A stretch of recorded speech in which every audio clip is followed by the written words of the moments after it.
Olá, eu sou o pastor David Paniago e essa é a leitura bíblica diária desta segunda-feira, dia 26 de junho de 2023. Ela se encontra registrada no livro do profeta menor Naum, capítulo 3, versículo 4.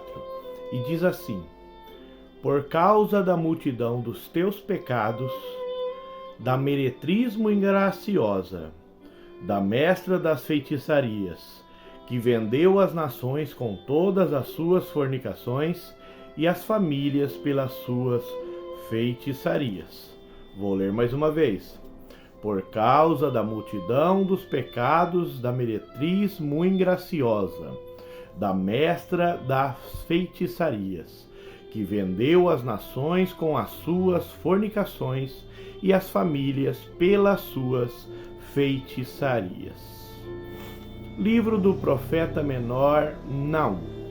Naum, no primeiro versículo do seu livro, é chamado de Elcosita. Elcosita diz respeito à sua naturalidade. Acredita-se que ele habitava numa aldeia chamada Elcos. Essa aldeia seria um nome primitivo da cidade de Cafarnaum, pois Cafarnaum quer dizer aldeia de Naum. Ele foi chamado aproximadamente 130 anos após Jonas para decretar o peso de Nínive, a sentença que Deus estava impondo à grande cidade de Nínive. Nínive foi fundada por um personagem bíblico chamado Nimrod. O seu nome, Nimrod, quer dizer rebelião. Ele é descrito na Bíblia como um poderoso caçador. Nimrod tornou-se uma lenda do seu tempo.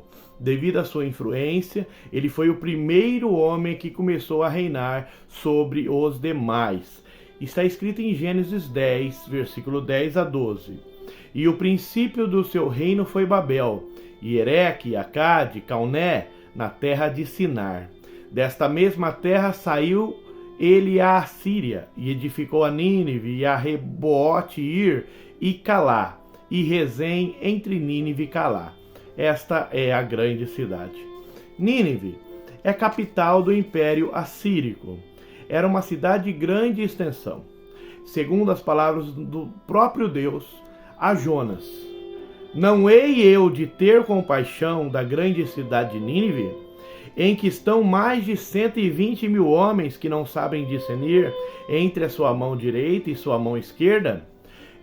Então veja que a informação que nós temos que havia 120 mil homens moradores na cidade de Nínive na época de Jonas. Naum, ele profetiza aproximadamente, como eu já disse, 130 anos após.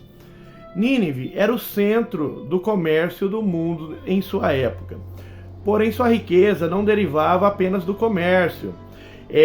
Segundo o profeta Naum, ela era uma cidade sanguinária, cheia de mentiras e de rapina. Com isso, a gente aprende que ela saqueava as nações vizinhas. E o profeta compara os moradores de Nínive como uma família de leões que enche as suas cavernas e presas e os seus covis. Os assírios, eles também eram conhecidos por sua crueldade. Entre as torturas que eles executavam: empalamento, decapitação, esfolamento com a vítima viva, amputações, faziam parte dos procedimentos dos exércitos da Assíria. Quando atacavam alguma cidade, eles matavam impiedosamente.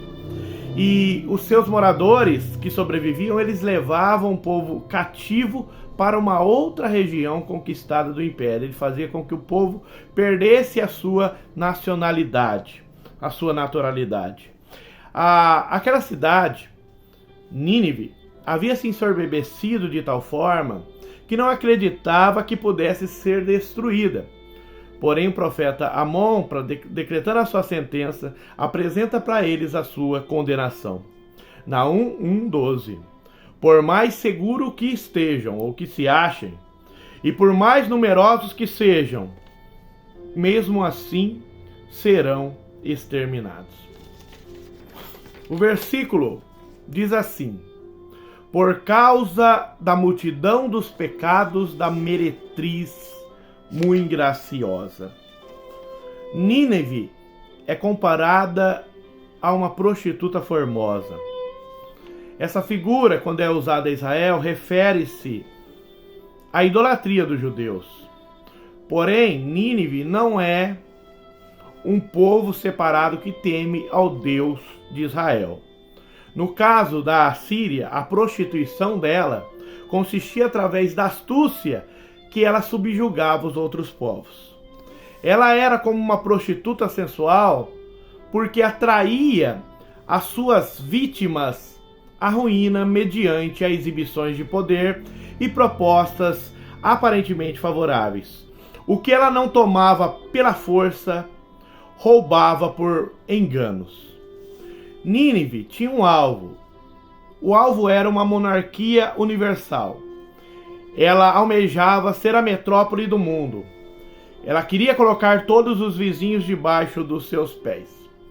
Não usou apenas armas, mas artimanhas, persuadindo com lisonjas como uma meretriz faz usando os seus encantos, sugerindo para esses enganados que isso de alguma forma trariam vantagem para eles.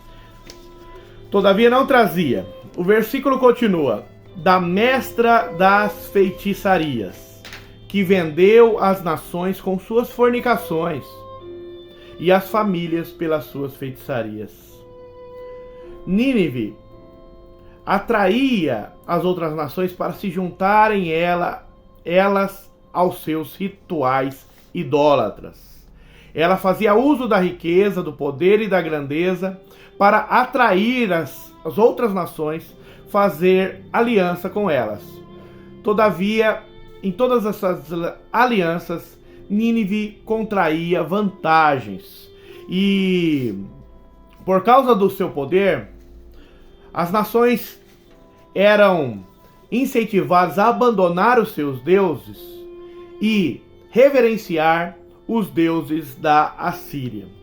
Essas eram as suas feitiçarias, as quais Nínive ganhou o domínio do mundo daquela época.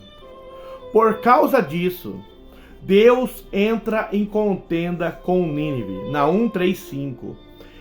Eis que estou contra ti, diz o Senhor dos exércitos. Nínive, a Síria, ela, quando subjugava um povo, eles levavam todos os sobreviventes para viver em outra terra. Fazia com que eles perdiam a naturalidade. E o povo perdia consigo, assim, a sua identidade, como aconteceu no Reino do Norte em Israel. A Bíblia fala que eles levaram cativos para a Mesopotâmia. A maioria dos judeus que ali foram raptados deixaram apenas os pobres e trouxeram povos de outras nações para habitar ali em Israel. O que acontecia? Os pobres e esses outros povos se casaram e agora essa descendência não se tornou mais judia, legítima. Desse povo, dessa miscigenação, surgiu os samaritanos, que foram grandes inimigos dos judeus, a Bíblia descreve assim. Então eles tinham essa política de fazer com que o povo perdesse a sua identidade. A metáfora da meretriz continua. Naum 3:5. Te descobrirei na tua face, e às nações mostrarei a sua nudez, e aos reinos a tua vergonha. A condenação descrita diz respeito à prática de expor a olho público a mulher condenada de pudor. Descobrir significa despir, retirar aquilo que cobria, ou seja, Nínive seria envergonhada. O profeta Naum, já estou encerrando, mostra como Nínive seria destruída. Haveria um cerco, Naum 2, 1 a 6. Nínive seria atingida por um dilúvio transbordante, Naum 1:8. A cidade seria saqueada, Naum 2, 7 a 10. E por fim seria destruída, Naum 2, 11 a 13. Tempos depois, não é a Bíblia, é a história, vai dizer que o rio Tigre subiu, inundou-se e destruiu uma das partes da muralha da grande cidade de Nínive, que estava sob sítio dos caldeus, dos babilônios. Com essa brecha, os babilônios invadiram a cidade, saquearam e incendiaram e destruíram por completo a grande cidade de Nínive.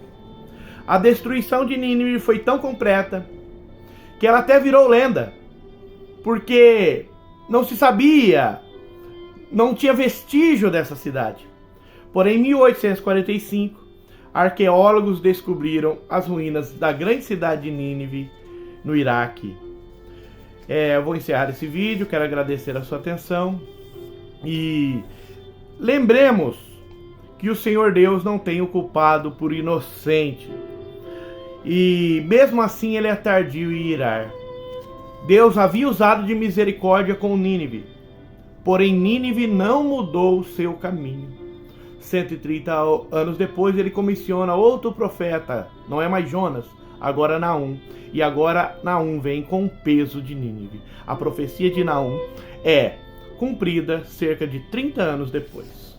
Senhor meu Deus e Pai, te louvo e te adoro, Senhor, por mais um vídeo, Pai, da leitura bíblica diária. Te agradeço por esta oportunidade, por todos aqueles que vão visualizar este conteúdo e fazer uso dele. Pai Santo, tremendo e maravilhoso, que venhamos, Senhor, jamais abusar da tolerância divina, Pai. Que não venhamos, Senhor Jesus Cristo, te envergonhar, Pai, ou ficar em falta contigo, mas que possamos colocar nossa vida diante do altar e ser uma bênção, Senhor, para a nossa família e para todos aqueles que nos conhecem. Em nome de Jesus.